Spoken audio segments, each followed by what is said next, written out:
Elle me répondit, moi aussi, à partir d'aujourd'hui, il est impossible de rester avec toi. Shaitan me disait, mais vas-y, dis-lui que tu acceptes. Dis seulement avec ta langue que tu sors de l'islam. Juste avec ta langue.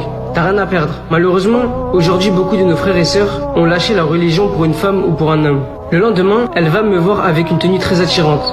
Elle approcha son visage du mien et me dit « Tu as le cœur dur, tu ne ressens pas l'amour. » Je n'ai pas pu résister à ses paroles et lui dis ainsi « Qu'est-ce qui a fait que je m'attache à toi de cette manière ?» Elle lui dit « Eh bien, qu'est-ce qui t'empêche de devenir chrétien?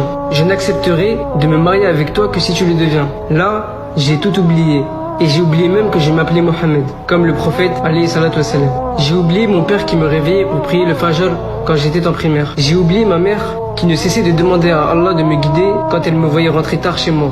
Je me suis même oublié moi-même. Je suis devenu un esclave de l'amour et de la passion. Je suis parti avec elle, je me suis rasé les cheveux, puis je me suis converti au christianisme.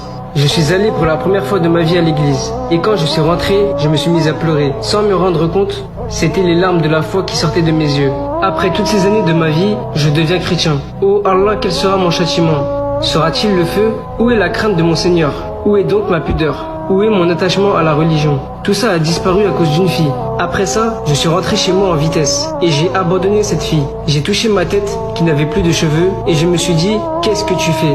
Qu'est-ce que tu fais, Mohammed? Tu as délaissé la religion. J'ai énormément pleuré, j'ai fermé la porte de chez moi et je me suis retrouvé dans une plage de larmes, un océan de larmes. Shaitan me disait, il n'y a plus moyen de retourner en arrière. Tu es maintenant chrétien. Je me suis souvenu de mon grand-père quand il faisait l'Aden, l'appel à la prière. Je me suis souvenu de mon Coran qui était dans ma chambre, d'un ami à moi qui était pieux et qui me disait, Mohammed, fais gaffe à la mauvaise femme.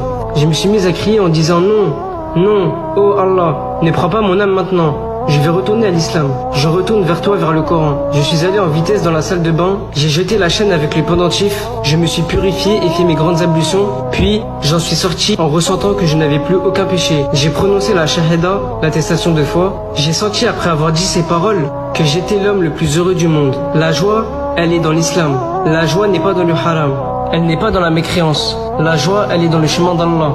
Mes frères et sœurs, comprenez-le, que ceux qui empruntent le chemin du shaitan seront malheureux jusqu'à leur mort. Et on ne sait pas comment ils vont terminer leur vie, sans compter leur jugement. J'ai donc pris le premier avion en direction de mon pays. La première chose que j'ai entendue lorsque je suis rentré était l'Aden.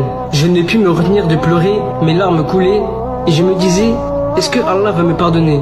Arrivé chez ma mère, je me suis jeté dans ses bras et je lui ai dit, maman, c'est fini, je ne désobéirai plus jamais à Allah.